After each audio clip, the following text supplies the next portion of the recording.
The 256 golfers who descended on Gullane number 1 for this year's Allied Surveyors Scottish Amateur Championship not only found a course in stunning condition, but one which was considerably longer than when the competition was last played here in 2004.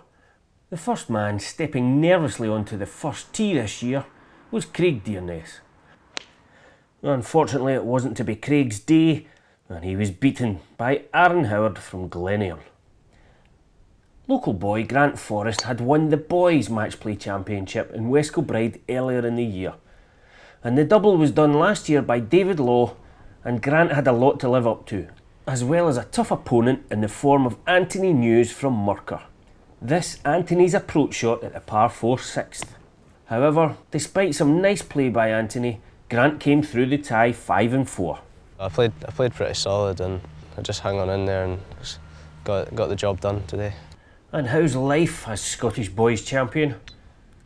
Quite a bit to live up to, obviously, people hyping you up, especially last week with the stroke play as well, but it didn't happen. But it's really good to get known as a Scottish Boys champion, I suppose, yeah.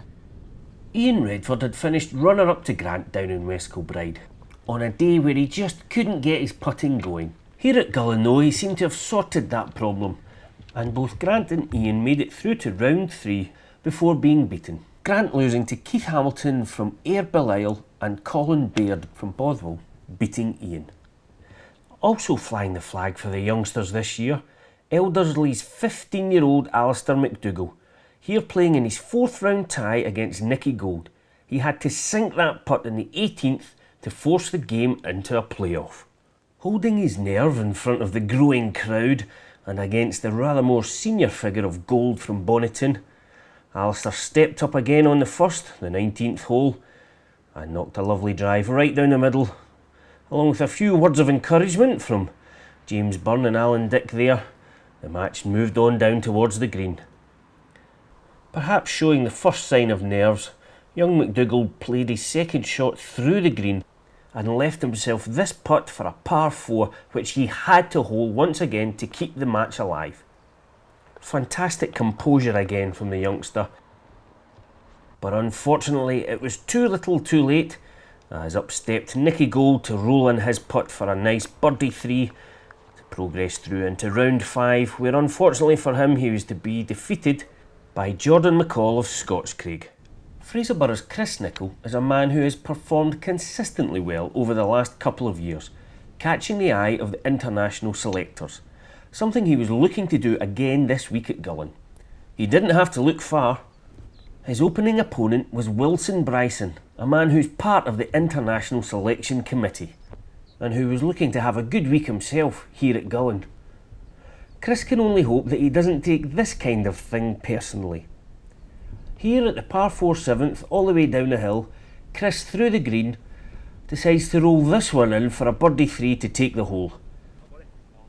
And as far as selection goes from now on, well, it's going to be a real test of Wilson's impartiality. Chris took the tie 5 and 4 before eventually being beaten in the 3rd round by Royal Troon's Paul Moultrie. Fellow internationalist Greg Patterson has a very good record in recent years in this event, and was once again looking forward to this week's tournament. I enjoy match play. It's not often we get to play it. Throughout the year it's usually stroke play. So whenever you get a chance to play match play, it's always a nice change. Performance and results have improved perhaps recently for Greg, and he's the first man to give credit to others that have helped him on his way. SU do a great job, obviously with Aberdeen Asset and Sport Scotland as well. They help out a great deal. Obviously we were in South Africa at the start of the year, for 10 days warm weather training, which was a tremendous opportunity, and it was really good fun. We got a lot of work done, obviously, so that was a big advantage. And the work very nearly paid off early in the season for Greg, as he led going into the last round of the Welsh Open. He eventually finished 3rd and was disappointed with the result, but what did he take from the week? It was just nice to be able to know you can compete in a tournament like that, and kind of hold your own, and obviously have a chance of winning it, going into the last round. Obviously, the last round didn't go according to plan, or didn't go how I liked it to go. But just got to put that down to experience. I haven't been in that situation all that much. So I guess the more you do it, then the more you learn how to handle it. But I'll know better for next time. Greg made it through to the last 16 at Gullin before being beaten by this man, Michael Smyth of Royal Troon, who made a name for himself last year by beating this man. Number 1 seed and runner-up in the British Amateur at Muirfield down the road just a few weeks ago, James Byrne, was cautious about his prospects this week. He may be the number 1 seed, but his record in the Scottish Amateur is not good. I don't like to look too far ahead in this tournament. I want to win it, but in terms of my progression through the tournament, it's just going to be one round at a time. I was seeded last year and went out. In fact, there's 4 or 5 seeds went out first round, so it's safe to say the seeding in this tournament is not really that important. Anybody can beat you on a given day. Indeed, match play can throw up some surprises, but it was going to take something special to beat Byrne this week. This his tee shot in his last 16 match, here at the first, over 300 yards onto the green before rolling in a putt for an eagle 2. It was the match of the round, which Byrne won narrowly on the last, beating the in-form Alan Dick to progress, all the way to the semi-finals, where indeed it was another magnificent performance, but just not enough to get him into the final. Another man carrying the weight of expectation this week, last year's champion David Law. We caught up with David to see how his year has been since winning the title in Royal Troon 12 months ago.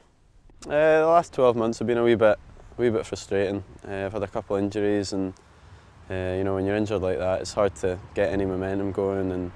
And I feel like I'm a better player, this time round than I was last year. I just need to get a wee run of tournaments going and a bit of form under my belt, I think. Law had a good run over the week, making a spirited defence of his title before eventually losing out to this man here, Liam Johnson, in the last 16.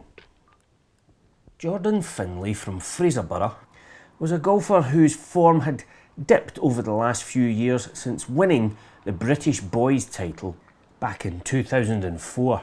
But with the help of coach Bob Torrance, he has shown a recent remarkable turnaround in form. Indeed, he shot a 66 on Friday afternoon to beat number 1 seed James Byrne, which included 2 birdies at the last 2 holes to close out the victory, and book his place in Saturday's 36-hole final. His opponent was Troon Welbeck's Michael Stewart, a man who himself had shown some remarkable form in the week running up to the final, like this bunker shot here on the 7th and his last 16 tie against Jamie Mackay. And early on Saturday morning, indeed on the first green here, it looked as if both players were going to carry on their hot form into the final. Jordan Finlay rolling in a putt for a birdie 3 to go 1 up. The final was played in a very relaxed atmosphere between these two. They know each other well, having been teammates for the Scottish boys team and also for East Tennessee State University. This perhaps brought the best out in their game in tough conditions. Findlay here nearly holing his second, the approach at the 17th, and Michael Stewart with this putt for a birdie 3 on 18 to go 4 up at the halfway stage. Findlay fought back quickly though after lunch, winning the first and second, meaning that Stewart was only 2 up. But the lead was never less than that, and indeed, here on the par 5 12th, the 30th hole of the day, Stewart rolled in this eagle 3 putt to go back to 4 up. Findlay's head didn't go down though, and on the very next tee, the par 3 13th, he knocked up this impressive tee shot to fight right back, holding the putt for a 2 and making the deficit 3. But despite being diagnosed with the shingles just a week ago, Michael Stewart was a man who is at the very top of his game. 3 up with 3 to play, this was his tee shot at the 16th. By now attracting golfers from the other 2 courses at Gullin into joining the spectators, Stewart knew that he had a downhill putt of about 6 feet to take the title and win the Allied Surveyors Scottish Amateur Championship 2010. A fantastic victory against a good friend and worthy opponent, magnanimous in defeat. He played really good golf, you know. I played well, he played well, and he just got a few more putts than I did. And despite the defeat in the final, still positive about his current form and his prospects. I've been good pretty much since May this year. I felt like I was good before. I was playing well before then. It wasn't quite happening, but it's starting to come together now, and I think this week should propel me forward even more. And indeed, off the back of his performance, Findlay has now been called up to the senior squad for Scotland for the first time in his career. But what about his teammate? How does it feel to win the title? It feels unbelievable, to be honest. It hasn't really sunk in yet what's actually just happened, but it's feeling pretty special. It's a special win. A special win, but certainly not an easy one. Jordan never gave me a hole all day. He made me win holes and I made him win holes, so it was a great final. Jordan and I have been good friends for a number of years now, so there wasn't any tension between us or anything like that. So it was a nice game to play in and a nice game to be a part of, to be honest. It's always nice to finish on a birdie. Just having a putt to win is always special. So congratulations to Michael Stewart, 2010 Ally Severe's Scottish Amateur Champion.